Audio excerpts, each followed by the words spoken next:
Gadis Indigo menguak misteri pembunuhan.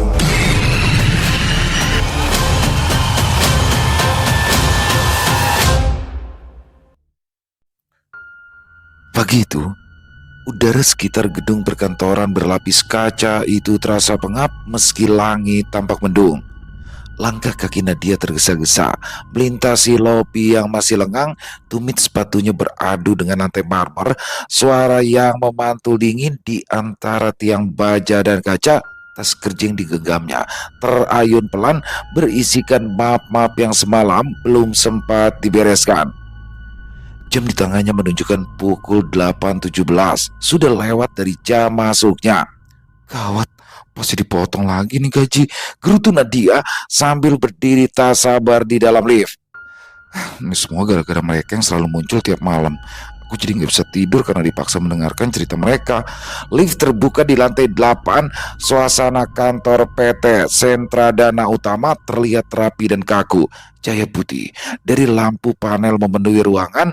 Beberapa rekannya sudah duduk, sebagian melirik sekilas saat dia melintas dengan nafas tersengal. Lihat lagi Nat, seru Alvin dengan nada setengah mengejek melihat Nadia setengah berlari. Tahu masih nanya, balas Nadia sengit. Baru saja dia meletakkan tas, suara Yasmin atasannya terdengar dari arah belakang. Nadia, ke ruangan saya sekarang. Nadia mengerang. Dia melirik lagi ke arah Alvin yang menjulurkan lidah mengejeknya.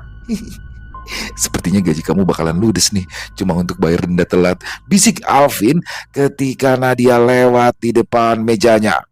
Muka Nadia semakin burung. Apa yang dikatakan temannya itu sepertinya akan jadi kenyataan itu kalau dia beruntung tidak dipecat karena keseringan terlambat. Masuk, bentak Yasmin. Iya Bu, ruangan Yasmin terasa sejuk. Oleh pendingin ruangan, meja kayu jati besar memenuhi setengah ruang, berkas-berkas disusun teratur di sisi dan kiri di dinding. Tergantung grafik pertumbuhan investasi dan sertifikat-sertifikat penghargaan. Yasmin berdiri di balik meja, tangannya bertumpu pada permukaan meja, wajahnya terlihat kaku menahan marah. Kamu tahu jam berapa sekarang?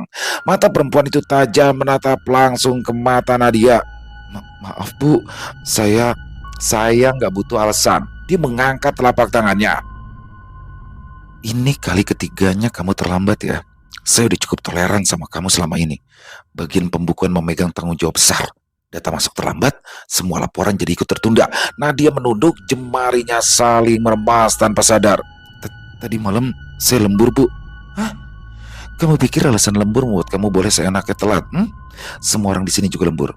Tidak ada yang datang sesantai kamu. Nada suaranya tetap dingin, tak berubah. Saya tidak akan mengulangi lagi teguran ini ya. Sekali lagi seperti ini, saya akan coret kamu dari proyek besar bulan depan. Saya janji Bu, tidak akan terlambat lagi. Nadia bersyukur setidaknya ia masih dapat kesempatan bekerja. Yasmin akhirnya melangkah mundur dan menunjuk pintu dengan dagunya. Kembali ke meja. Nadia mengangguk lemah. Tubuhnya terasa ringan sehingga berjalan hati-hati saat keluar. Meja kerjanya terletak di dekat jendela, menghadap deretan bilik. Ia duduk perlahan, merapikan berkas-berkas yang tergeletak di sana.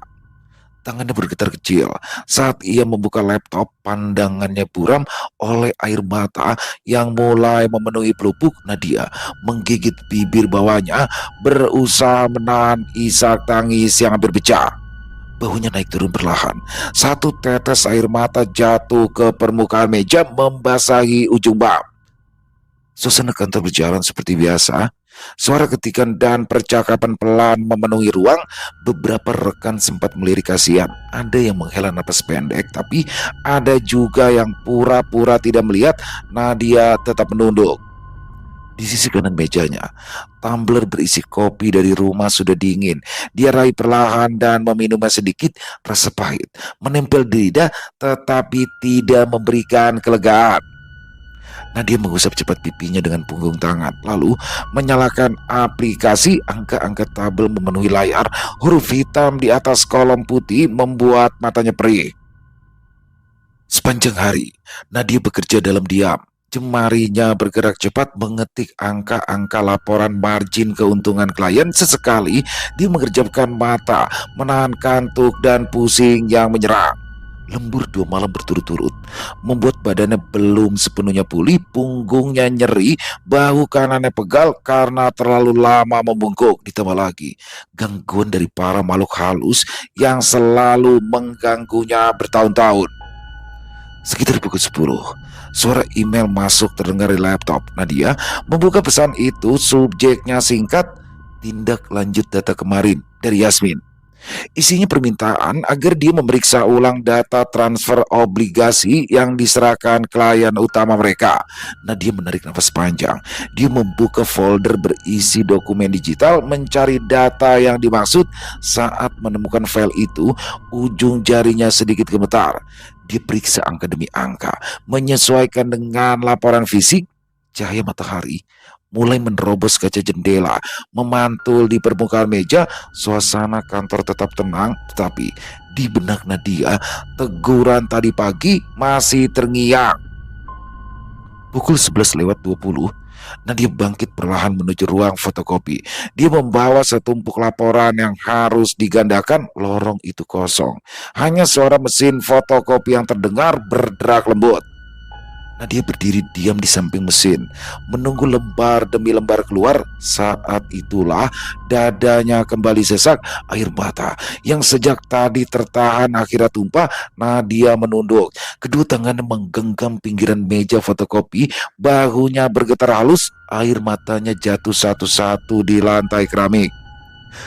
Kalau aja aku tahu jadi dewasa melelahkan seperti ini, aku lebih suka jadi anak-anak, pikirnya sendu. Beberapa menit berlalu sebelum dia kembali menegakkan tubuh. Dia mengusap wajah dengan sapu tangan kecil dari dalam saku blazer. Matanya merah, tetapi tatapannya kini lebih tenang. Dia mengambil tumpukan kertas yang sudah selesai, merapikannya dengan telapak tangan, lalu melangkah kembali ke meja. Dimarahin habis-habisan, tanya Alvin yang sekarang berdiri di sampingnya. Mata kamu sampai bengkak gitu. Dan dia menggeleng. Dia menangis, bukan karena dimarahi Yasmin, tetapi karena lelah menghadapi semua kesibukan yang tidak ada hentinya. Kapan aku kaya ya, Vin? Bisik Nadia. Apa aku harus jadi ani-ani pejabat tinggi aja ya, supaya nggak capek kerja kayak gini lagi? Alvin memukul kepala Nadia menggunakan berkas yang dipegangnya sejak tadi. Oi, sadar diri. Hah, sadar diri dong, Nat.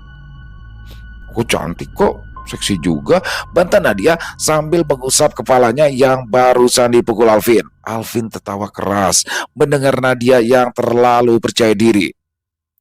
Menjelang makan siang, Nadia menyerahkan laporan yang sudah diperbaiki ke meja Yasmin. Perempuan itu hanya mengangguk singkat. Nadia pun tidak berkata apa-apa. Dia kembali ke mejanya dan kembali menatap layar, lalu melamun. Betapa mudahnya hidup ini dijalani kalau ia memiliki 100 pintu kontrakan. Aku mau resign bulan depan, celetuk Alvin. Kok tiba-tiba? Kamu sebentar lagi kan nikah. Istri kamu mau dikasih makan apa kalau berhenti kerja? Aku udah buka usaha kecil-kecilan, Nat. Modalnya itu kukumpulin sedikit demi sedikit dari sisa gaji kita. Udah jalan 3 bulan ini dan hasilnya lumayan lah tiap bulannya.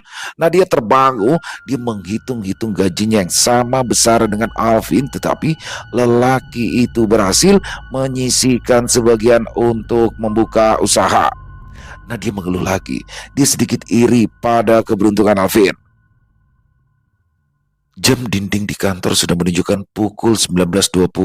Ruangan mulai lengang. Beberapa rekan kerja Nadia sudah pulang. Suara mesin printer dan ketikan sudah berhenti sejak 15 menit yang lalu. Nadia menutup map terakhir dan merapikan meja. Laptop sudah ia matikan. Tangannya pelan menyusun berkas ke dalam tas. Lengannya berat, bahunya kaku. Sejak siang dia meraih tumbler kosong dan mematikan lampu meja. Saat hendak berdiri, suara ribut dari bawah terdengar samar. Astagfirullah, cepat panggil ambulans, panggil polisi juga. Nadia diam sejenak, alisnya berkerut heran. Ia melangkah ke dekat jendela, menarik tirai sedikit dari lantai tempatnya bekerja. Pandangannya menembus ke arah trotoar depan gedung. Beberapa orang berkerumun, sebagian menunjuk-nunjuk ke arah bawah. Lampu jalan sudah menyala, cahayanya kuning pucat. Tanpa pikir panjang, Nadia meninggalkan meja kerjanya. Tumit sepatunya memukul lantai keras saat ia melangkah cepat ke lift. Jantungnya berdegup kencang dalam kepala. Bayangan kemungkinan buruk terus berputar. Lift terasa begitu lambat. Begitu pintu terbuka di lobi, dia langsung berjalan cepat keluar gedung. Suara gaduh semakin jelas. 3 orang satpam dan beberapa karyawan sudah berkumpul di tepi trotoar. Sorot lampu kendaraan dari jalan raya membuat suasana semakin terang. Di tengah kerumunan itu, terlihat sesosok perempuan berbalut blus biru tua dan rok hitam tergeletak di pinggir trotoar. Rambutnya kusut, sebagian menutupi wajahnya yang hancur. Nadia memberanikan diri mendekat. Dadanya berdebar keras saat jaraknya hanya beberapa langkah. Ia terpaku. Tubuh yang terbaring itu adalah Yasmin, atasan yang tadi pagi memarahinya. Blusnya robek di bagian pundak, lengannya bengkok tidak wajar, kaki kirinya tertekuk ke dalam, tempurung lutut menonjol keluar kulit, darah mengalir dari belakang kepala, membentuk genangan di celah trotoar, warnanya merah gelap, mengkilap di bawah lampu. Wajah Yasmin separuh tertutup rambut, mata kanannya terbuka setengah, tatapannya kosong menatap langit, rahangnya terkatup rapat tetapi ada garis merah mengalir dari sudut bibirnya, ujung dagunya berlumur darah yang dengan cepat menghitam. Di dekat pinggulnya, sebuah ponsel retak parah tergeletak, layarnya remuk, casingnya terlepas entah kemana. Beberapa orang bergumam pelan, "Pak Jaka." Satpam senior di sana segera berjongkok, jemarinya meraba pergelangan tangan Yasmin. Lelaki itu menggeleng pelan. Sudah tidak ada.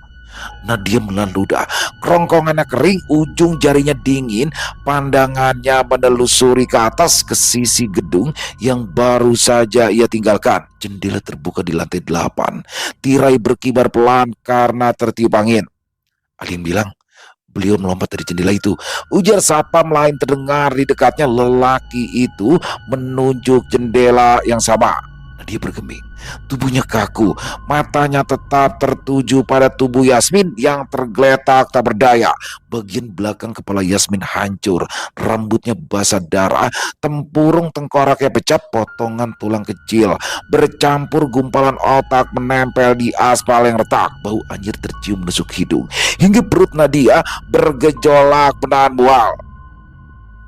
Seorang lelaki muda dari bagian pemasaran memegangi mulutnya, wajahnya pucat. Begitu pula 2 perempuan dari divisi lain yang bergegas menjauh, salah satunya mulai terisak.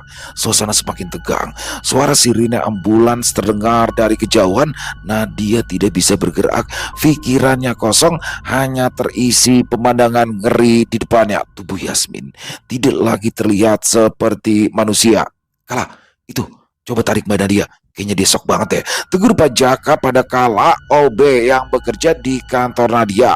Nadia tidak menyadari keberadaan Kala sampai tangannya ditarik menjauh. Nadia memandang Kala dengan tatapan nanar, wajah mereka sama pucatnya. "Mbak Nadia, jangan lihat ke sana lagi." Kala bergegas menarik bau Nadia ketika dia ingin memandang mayat Yasmin lagi. Nadia tersentak. Tangan Kala terasa sedingin es. Sepertinya pemuda itu juga ketakutan sama seperti dirinya. Beberapa menit berlalu, ambulans tiba. 2 petugas turun cepat membawa tandu lipat. Mereka mendekati tubuh Yasmin, memeriksa singkat, lalu mengangguk pada satpam. Perlahan, mereka membungkus tubuh Yasmin dengan kantong jenazah berwarna hitam.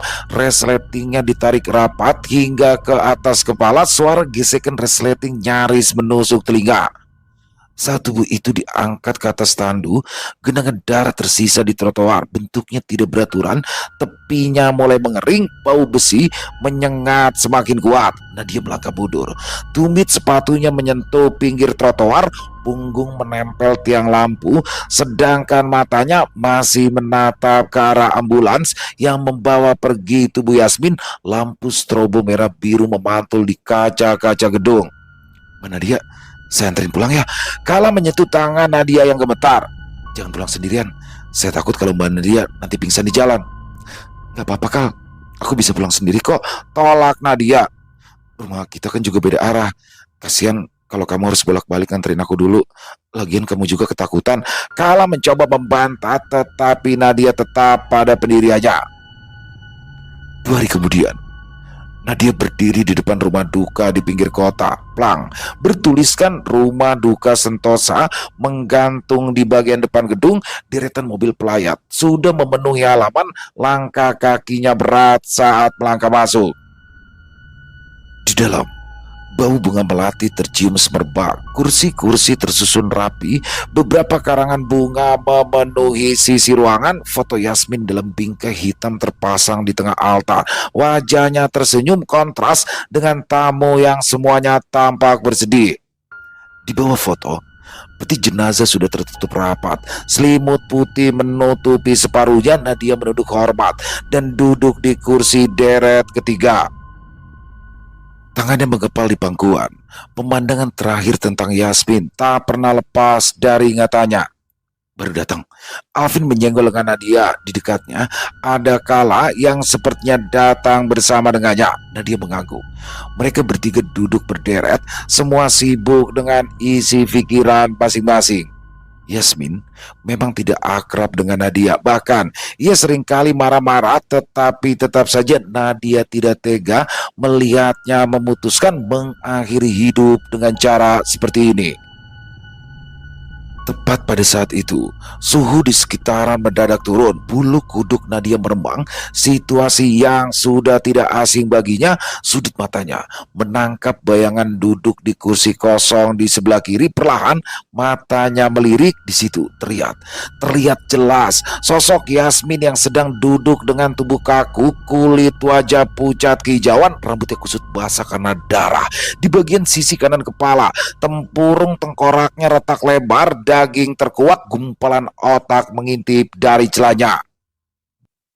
Nadia menutup mulut menahan muntah. Dia jijik melihat penampilan Yasmin yang mengerikan. Malang pada saat itu Yasmin tampaknya menyadari keadaan Nadia. Mata Yasmin terbuka lebar saat menoleh ke samping. Bola matanya terlihat memutih, bibirnya robek, merentang panjang hingga ke pipi, membentuk senyum lebar mengerikan. Gigi-giginya menghitam, beberapa sudah terlepas dari tempatnya. Darah kering membeku di dagu dan lehernya. Kaki Yasmin tidak bisa lurus, paha kirinya bengkok ke dalam, tulang kering menonjol keluar menembus kulit. Kuku-kuku kakinya lepas, menyisakan ujung jari yang hitam membiru. Gaun birunya lusuh, penuh noda tanah dan darah. Bau anjir dan busuk menyengat hidung Nadia, tetapi orang lain sepertinya tidak menyadari bau tersebut. Kamu bisa melihatku kan? Bibir Yasmin tidak bergerak saat berkata, tetapi terdengar jelas di telinga Nadia. Punggung Nadia menegang, tangannya mencengkram keras ujung kursi, akan tetapi wajahnya masih bisa terlihat datar. Ia memalingkan kepala perlahan, pura-pura memperhatikan altar di depan. Pandangannya terkunci pada lilin yang menyala. Nafasnya diatur, seolah-olah ia tidak menyadari apapun. Kasihan, saat hidup dia cantik sekali, tapi setelah meninggal bundir, mukanya benar-benar menjijikan. Nadia mengomel dalam hati. Ya, sejak kecil Nadia bisa melihat makhluk gaib. Jadi ia tidak terlalu kaget kala melihat penampakan berbagai arwah. Hanya saja selama ini Nadia selalu menutupi kemampuan itu. Sepanjang sepengetahuannya, menanggapi makhluk gaib seperti mereka langsung hanya akan mengundang malapetaka. Dari sudut mata, dia melihat Yasmin masih tersenyum lebar menatap lurus pada Nadia. Sial, kenapa dia masih ada di sini sih? Nadia berbisik pada dirinya sendiri. Siapa yang sialan, Mbak? Kala sepertinya mendengar makian Nadia walau diucapkan secara pelan. Nadia tersipu. Bukan apa-apa, lupain aja. Ternyata Yasmin terus mengikuti Nadia. Meski Nadia berpaling untuk berbicara dengan para pelayat lain, sosok Yasmin tetap melekat di dekatnya. Bahkan ketika Nadia berjalan keluar ruangan, Yasmin melayang di belakangnya sambil berkata, "Jangan pura-pura Nadia, aku tahu kalau kamu bisa melihatku." Masuk, Nat. Aku antar kamu sama Kala pulang. Suruh Alvin yang rupanya datang membawa mobil pribadi. Mobil baru? Tanya Nadia sambil memasuki mobil lalu menutup pintu. Kedua tangannya gemetar saat berusaha untuk tenang di bagian belakang seorang diri. Second, mana ada uang beli mobil baru. Tapi yang penting bisa dipakai, ya kan? Kalau mengangguk, dia duduk di samping Alvin sehingga tidak menyadari wajah Nadia yang sudah pucat menahan takut di kursi belakang. Yasmin duduk tegak di samping Nadia, kepalanya yang retak bersandar ke sandaran kursi. Kamu tidak bisa terus mengabaikanku, Nadia. Suaranya menggaung pelan di telinga Nadia. Nadia memejamkan mata sejenak, mengatur nafas, perutnya terasa mual karena mencium bau amis dari darah yang terus keluar dari dalam tubuh Yasmin. Kala dan Alvin terus mengobrol sepanjang jalan. Sesekali Nadia menyahut secukupnya saat tiba di depan rumah. Senja sudah turun. Lampu jalan menyala redup ketika Nadia turun. Terima kasih, Vin. Dia melambaikan tangan pada dua orang teman kerjanya yang dibalas dengan lambaian tangan pula. Dia masuk ke dalam rumah, lalu terpaku kaget kala menatap Yasmin yang sudah duduk di sofa ruang tamu. Gaun birunya basah penuh darah, cairan merah kehitaman menetes ke lantai keramik. Astagfirullah, betina dia. Waktu hidup keras kepala, udah mati masih aja keras kepala. Mandi dulu, Nak. Nadia terperanjat kaget ketika mamanya menegurnya dari ruang tengah. Mama ngagetin Nadia aja. Loh, Mama kan cuma nyuruh mandi. Masa gitu aja kaget? Mama Nadia menatapnya penuh selidik. Kamu melihat Nadia memberikan isyarat pada mamanya agar tidak menyelesaikan ucapannya. Mama menghela nafas berat. Anaknya dulu terlahir normal seperti anak yang lain, tetapi setelah hampir mati tersambar petir, mata Nadia mulai terbiasa melihat penampakan makhluk halus. Keluarganya sudah mengusahakan banyak cara untuk menutup kemampuan Nadia, tapi sayang masih belum ada yang bisa melakukannya. Mau tidak mau, mereka harus membiasakan diri dengan kemampuan Nadia. Udah cepat mandi sana, jangan kemalaman. Nanti kamu kena rematik karena mandi malam melulu. Itu kan cuma mitos, mah, ucap Nadia sambil mengecup pipi mamanya yang mulai keriput. Waktu berlalu dengan lambat. Jam dinding berdetak pelan di kamar Nadia. Dia sudah selesai makan malam dan berniat istirahat agar besok bisa berangkat kerja tepat waktu. Meskipun begitu, Nadia tetap kesulitan untuk memejamkan matanya. Lampu tidur menyala redup. Tirai jendela tertutup rapat, hanya saja udara di ruangan masih terasa dingin walau AC sudah dimatikan.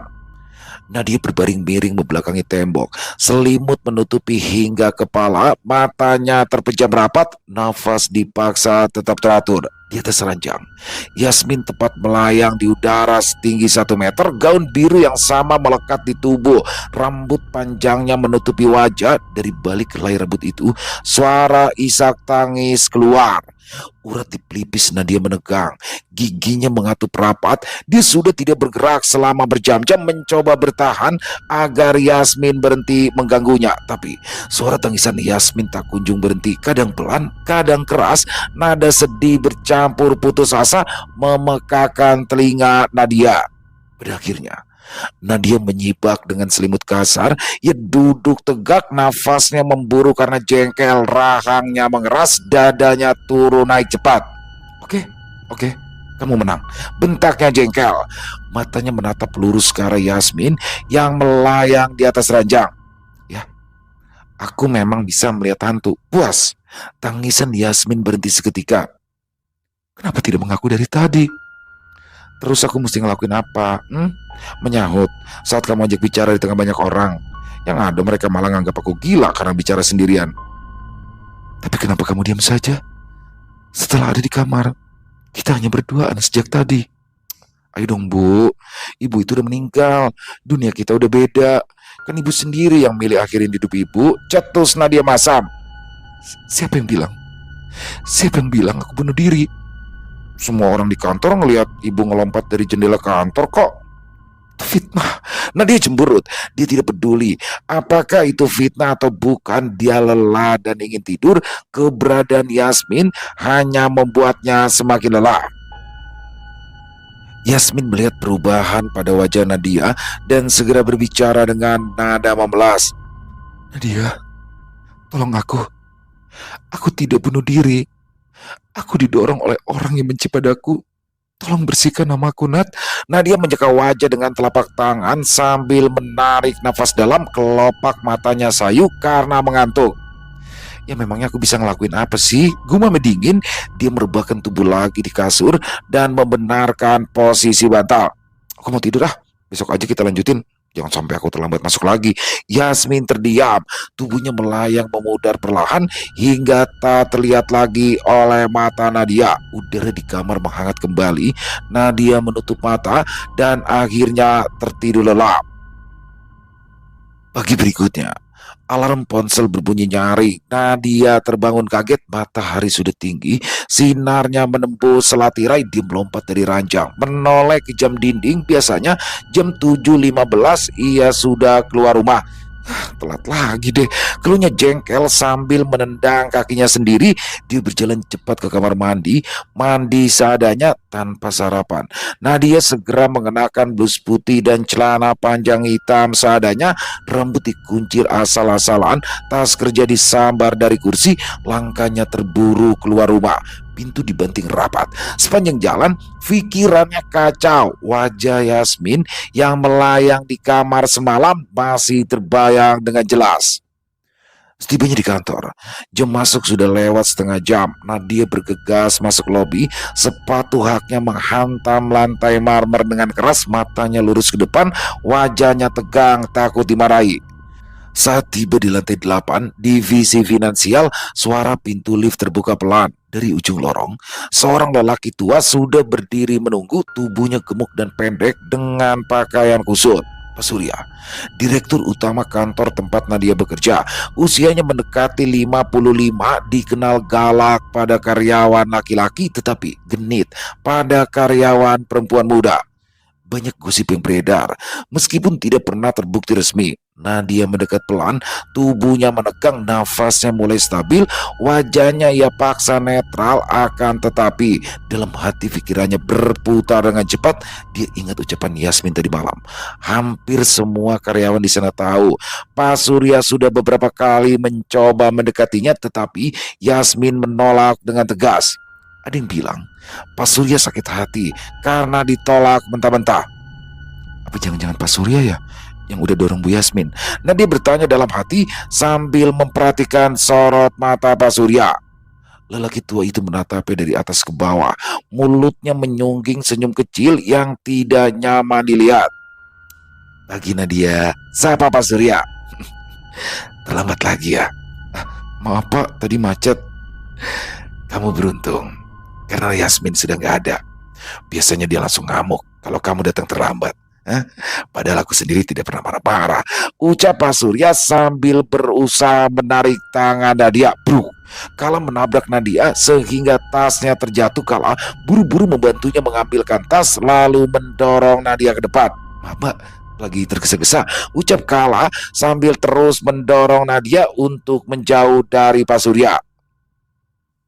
Nadia diam-diam tersenyum berterima kasih kepada Kala yang sudah membantunya terlepas dari Pak Surya. Dalam hati dia berniat mentraktir Kala makan siang sebagai tanda ucapan terima kasih.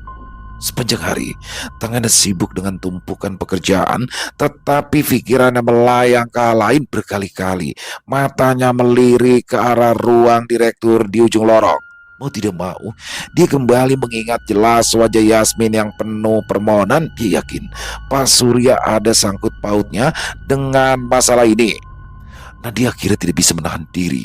Ia mulai mencari tahu. Dia menelusuri arsip internal kantor. Beberapa email lama ia baca ulang. Ada pesan-pesan Pak Surya yang dulu pernah dikirim pada Yasmin. Kalimatnya halus tetapi bernada mendekat. Dia juga mencari keterangan absensi dan jadwal rapat Pak Surya di hari kematian Yasmin. Semuanya terlihat bersih.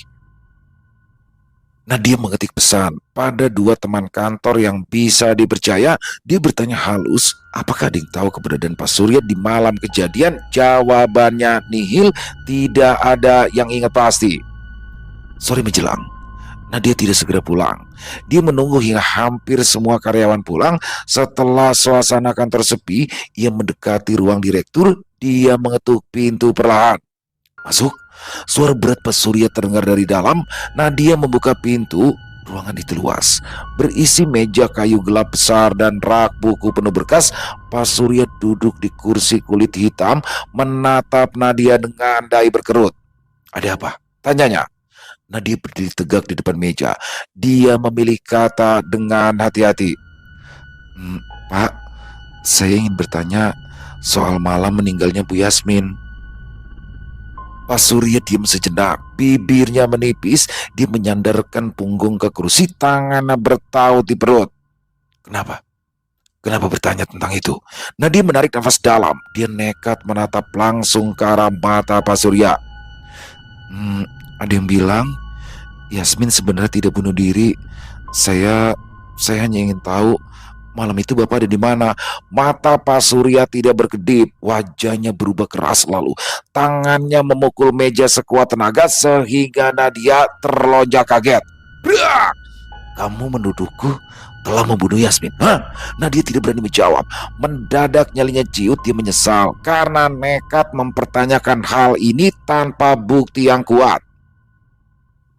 Pak Surya mengambil satu bingkai foto, meletakkannya di atas meja dengan kasar.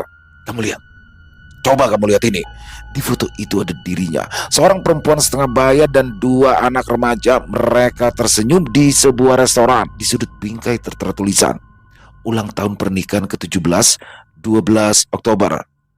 Itu adalah malam di mana Yasmin meninggal. Ucap Pak Surya dingin, matanya tajam menusuk Nadia. Aku bersama keluarga makan malam di restoran di Bandung. Ada bukti foto, ada struk pembayaran, ada saksi mata yang menjamin keberadaan saya di sana. Wajah Nadia memucat. Dia telah salah menuduh orang. Pak Surya melangkah mendekat, tubuh pendek gemuknya berdiri di depan Nadia. Kamu harus hati-hati. Jangan sembarangan menuduh orang. Salah-salah. Justru aku yang akan menuntutmu di kantor polisi karena sudah berani memfitnahku. Maaf Pak, maaf, ucap Nadia terbata. Keluar. Pak Surya menuju ke arah pintu. Nadia membungkuk singkat. Dia bergegas keluar pintu. Pintu ditutup rapat di belakangnya. Malam itu Nadia kembali lembur. Hanya lampu penerangan lorong yang menyala redup. Sementara Nadia terduduk lemas di kursinya begitu menyelesaikan semua pekerjaan. Kepalanya berdenyut. Kesalahan menuduh Pak Surya membebani pikirannya. Keringat dingin membasahi punggungnya. Pasti setelah ini aku dipecat. Salahku juga sih men, tuduh aja, orang Nadia sambil menepuk dahinya berulang kali. Seharusnya aku gak perlu ikut campur masalah Yasmin. Lagi pula sepanjang hidupnya juga dia selalu marah-marah sama aku. Nat, bisik pelan. Nadia menoleh cepat ke belakang. Matanya menyipit menatap penampakan Yasmin yang mengerikan. Apalagi sih? Suaranya serak. Aku masih malu nih kalau tadi udah nuduh Pak Surya. Yasmin menatapnya dalam. Bukan Pak Surya pelakunya, katanya jelas, matanya penuh kesungguhan. Nadia merengut. Kenapa baru sekarang kamu bilang? Tadi malam kamu melarangku bicara, ujar Yasmin cepat memperingatkan Nadia. Dia mendekat, tubuhnya hanya sejengkal dari Nadia. Malam itu, aku memang sendirian di ruang kantorku. Tapi aku sempat melihat seseorang di ujung lorong. Kalah. Gumam Nadia pelan. Yang benar aja, dia itu orang baik, pemalu. Aku tidak bilang dia yang membunuhku, tapi dia pasti tahu siapa yang mendorongku saat itu. Baik, besok aku akan mencari dia. Gumam Nadia malas. Tapi apa ada hal lain yang bisa kamu ceritakan? Jangan cuma setengah-setengah seperti ini. Yasmin menggeleng. Ingatan aku kabur. Tidak banyak yang bisa kuingat. Tapi begitu aku ingat sesuatu, pasti aku akan menceritakannya padamu. Baiklah, Nadia meraih tasnya. Dia ingin segera pulang, tapi berbalik lagi ke arah Yasmin. Lain kali jangan muncul seperti ini. Aku benci melihat darah. Aku mengerti, sahut Yasmin sedih.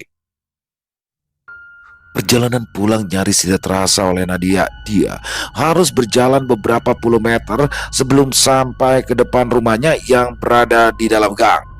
Tepat pada saat itu, Nadia mendengar suara mesin motor meraung dari belakang. Dia menoleh cepat, tetapi lampu motor menyilaukan matanya. Brak! Sekejap kemudian, tubuhnya terpental, bahunya menghantam aspal, lengan kirinya tergores panjang, kaki kanannya terasa seperti patah.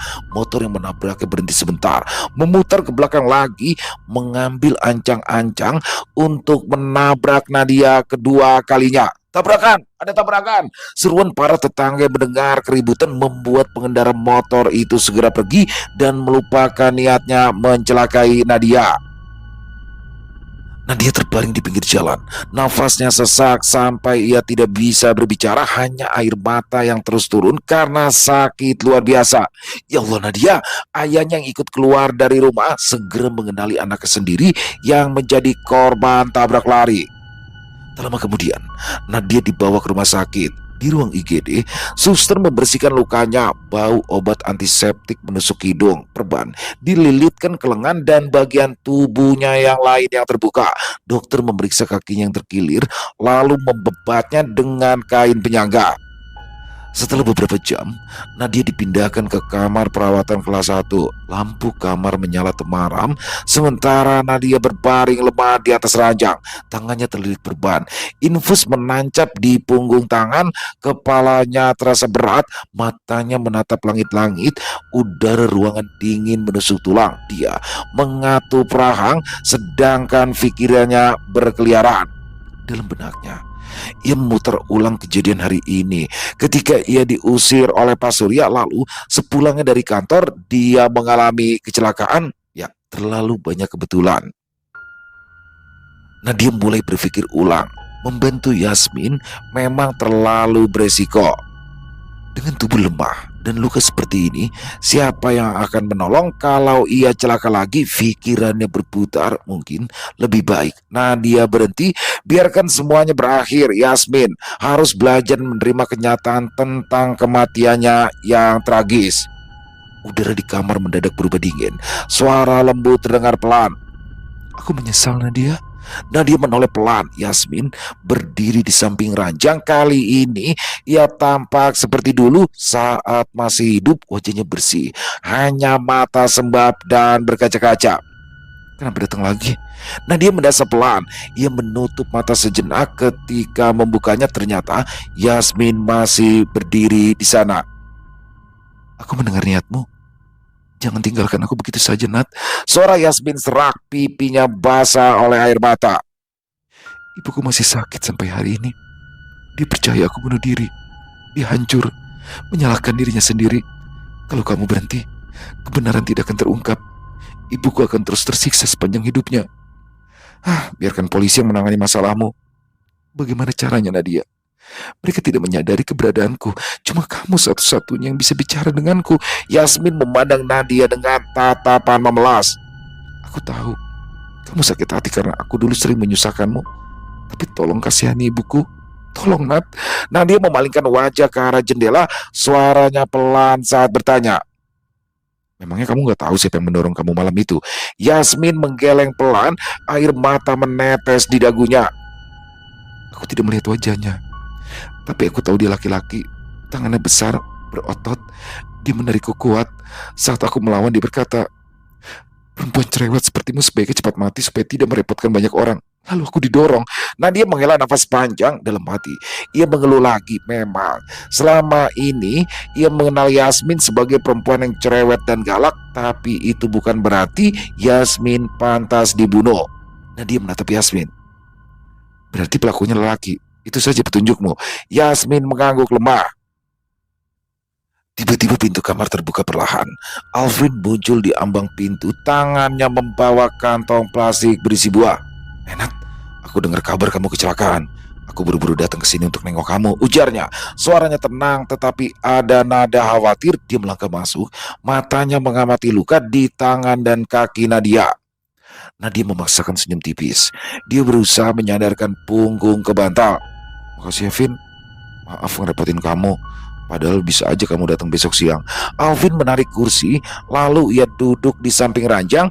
Dia meletakkan kantong plastik di meja. Tangannya terlipat di atas lutut, matanya tak lepas dari wajah Nadia. Nadia mengerutkan alis. Pikirannya mendadak jernih kembali sehingga ia menyadari ada sesuatu yang janggal. Siapa yang memberitahu kamu kalau aku kecelakaan? Alvin mengedip cepat, senyumnya menipis, baunya mengangkat pelan. Tadi ada yang nelpon, katanya kamu kecelakaan. Nadia gemetar. Tidak ada satupun anggota keluarganya yang menyimpan nomor rekan kerja Nadia, dan mereka juga tidak punya alasan kuat untuk menghubungi Alvin. Kamu istirahat, Vin. Sebaiknya kamu pulang aja. Alvin mendadak berdiri, lalu membungkuk ke arah Nadia. Kedua tangannya mencengkram leher perempuan itu kuat-kuat, jemarinya menekan kulit lehernya yang lembut. Vin, kedua tangannya meraih pergelangan Alvin, berusaha melepaskan cekikan itu. Suaranya terdengar pecah. Vin, lepas. Wajah Alvin mendekat, sorot matanya tajam penuh dengan kebencian. Aku tahu kamu sedang mencari tahu soal kematian Yasmin. Tadi Pak Surya memberitahuku saat kami bertemu di lobi. Nadia megap-megap, pandangannya mulai mengabur. Alvin terus berbicara. Ya, aku yang mendorong Yasmin. Dia memergoki aku melakukan korupsi laporan keuangan kantorku sunat. Tapi aku tidak menyesal telah membunuh Yasmin. Alvin menyeringai, bibirnya tertarik kaku. Dia bukan orang baik dan banyak yang membenci dia. Mata Nadia melebar, jantungnya berdegup kencang, tetapi dia sudah tidak bisa bicara lagi. Jangan pasang muka kaget gitu dong, Nat. Kalau aja kamu gak ikut campur, aku gak perlu ngelakuin ini. Sayang banget tadi aku gak sempet ngabisin kamu karena sudah diselamatin orang. Tangan kirinya kini semakin keras menekan leher Nadia. Tapi di sini tidak akan ada yang bisa menolongmu. Nadia tidak bisa meronta lagi. Tenaganya semakin lemah. Ruangan berputar di matanya. Dia hampir kehilangan kesadaran ketika merasakan suhu udara turun drastis sehingga nafas Alvin berembus. Bau anyir menusuk hidung. Dari sudut kamar, sosok Yasmin muncul dengan wujud yang mengerikan. Alvin? Panggil Yasmin penuh kebencian. Yasmin, Alvin tersentak, cekikan di leher Nadia langsung terlepas. Kamu udah mati. Jangan dekati aku. Alvin mundur, terhuyung ke belakang pintu, lalu jatuh menabrak kursi. Sementara itu, Nadia terbatu keras. Udara menyerbu paru-parunya, tangannya bergerak pelan mencari tombol untuk memanggil perawat. Alvin terus berteriak, pandangannya terpaku ke arah Yasmin. Tubuhnya menggigil hebat ketika berusaha meraih pintu, tapi terjatuh lagi. Suaranya parau. Tolong! Teriakan Alvin menggema keluar. Tak lama pintu kamar didobrak. Dua suster dan seorang satpam masuk terburu-buru. Wajah mereka bingung melihat Alvin menggigil di lantai. Mulutnya terus berteriak histeris. Salah seorang suster memandang Nadia yang terbaring lemah di ranjang dengan leher memar. Satpam sigap membekuk Alvin. Lelaki itu meronta tak karuan. Ada hantu, teriak sambil menunjuk sudut ruangan kosong, tapi sosok Yasmin sudah menghilang. Ketika akhirnya polisi datang, Alvin diborgol, langsung dibawa ke kantor polisi. Sepanjang jalan ia terus meracau tentang kemunculan sosok Yasmin yang menakutkan. Nadia menangis dalam pelukan mamanya. Nyaris saja nyawanya melayang menyusul kepergian Yasmin. Yasmin seperti menyadari apa yang difikirkan oleh Nadia. Ia berbalik dan berkata, "Terima kasih, aku bisa tenang sekarang dan tidak akan mengganggu lagi." Nadia mengangguk pelan, bibirnya terjatuh rapat-rapat. Dalam hatinya ia bicara, "Setelah ini aku tidak akan ikut campur lagi urusan makhluk halus." 3 hari berlalu, luka Nadia mulai pulih. Ia diperbolehkan pulang. Pagi itu ia keluar dari kamar tempatnya dirawat dengan digandeng mamanya. Saat masuk ke dalam lift, telinganya menangkap suara langkah pelan di belakang. Nadia menoleh karena penasaran. Seorang lelaki tua berdiri beberapa meter darinya. Tubuhnya bungkuk dengan rambut tipis beruban, kakinya pincang sehingga harus berjalan menggunakan tongkat. Lelaki tua itu menatap Nadia lekat. Bibirnya tersenyum samar, lalu mulai melangkah pelan mengikuti Nadia. kamu bisa melihatku karena ya, Nadia harus kembali berurusan dengan makhluk gaib. Selesai. Wow, luar biasa kisah dari Isya Warasenja, selalu plot twist ya. Kisah dari Isya Warasenja, Queen of Plot Twist. Bagaimana dalam kisah ini seorang gadis indigo yang bernama Nadia ya. Jadi emang ini banget ya, ironis banget ya. Dia habis dimarahin nih sama bosnya yang bernama Bu Yasmin. Tiba-tiba ketika dia mau pulang kerja, Bu Yasmin terjatuh dari lantai 8 yang hingga mengakibatkan kematian untuk Bu Yasmin. Dan di sini karena kita sama-sama udah tahu ya, Iswara pasti plot twist nih. Kalau saya tuh duganya si ini kalah, apa namanya, OB-nya kayaknya kalah kalau ngelihat dari gelagatnya suka nih sama Nadia, mungkin kalah kesel tuh ketika tahu Nadia dimarahin sama Bu Yasmin, jadi pelakunya kalah. Ternyata pelakunya adalah si Alvin, yang mana bukan motif asmara ya, dia ketahuan penggelapan dana sehingga mendapat teguran dan mungkin akan tindak pidana ya karena korupsi. Dan di sini bagaimana akhirnya dia corokin tuh, mendorong tubuh Bu Yasmin yang dia sendiri nggak tahu Bu Yasminnya tuh, tapi dia sempat ngeliat Kala. Dan ternyata dia juga mau ngebunuh lagi si Nadia karena menjadi saksi kunci. Waduh, keren banget di sini kisahnya. Dan apa namanya, kayaknya di endingnya ini agak-agak ini ya, apa namanya, agak-agak gantung. Dan saya berharap sih, saya suka ya kisah-kisah gadis indigo seperti ini, dan saya berharap ada kelanjutannya bagaimana seorang Nadia bisa menyelesaikan masalah-masalah atau memecahkan misteri-misteri yang ada. Keren banget.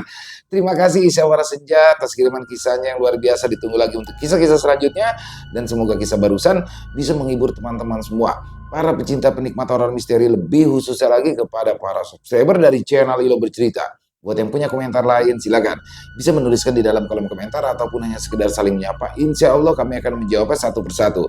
Buat teman-teman yang suka dengan videonya, bisa diklik tombol like, tombol jempolnya, boleh juga dong dibantu ya, di share link videonya ini ke teman-temannya yang lain agar juga ikut merasa terhibur.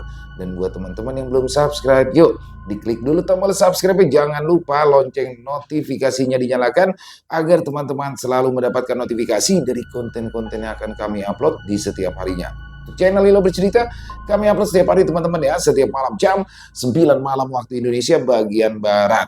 Dan kami juga ingin mengucapkan terima kasih kepada seluruh teman-teman yang sudah selalu setia hadir, yang sudah selalu mendukung kami, karena teman-teman kami selalu bersemangat berkarya di setiap harinya.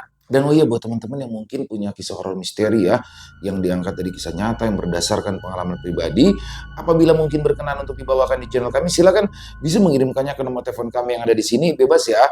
Kirimannya boleh dalam bentuk tulisan, boleh dalam bentuk rekaman suara, senyamannya teman-teman aja pokoknya. Buat teman-teman yang sudah pernah mengirimkan kisah, kami ucapkan terima kasih. Dan di akhir kata saya Ilo mengucapkan permohonan maaf apabila mungkin dalam pembawaan kisahnya barusan ada kata-kata saya yang salah ataupun ada kata-kata saya mungkin yang kurang berkenan. Saya mohon dibukakan pintu maaf yang seluas-luasnya. Sampai berjumpa lagi di konten-konten kami selanjutnya yang pasti tidak kalah serunya, yang pasti tidak kalah horornya. Masih bersama saya Ilo di channel Ilo Bercerita. Salam sehat, sukses selalu untuk kita semua. Wassalamualaikum warahmatullahi wabarakatuh.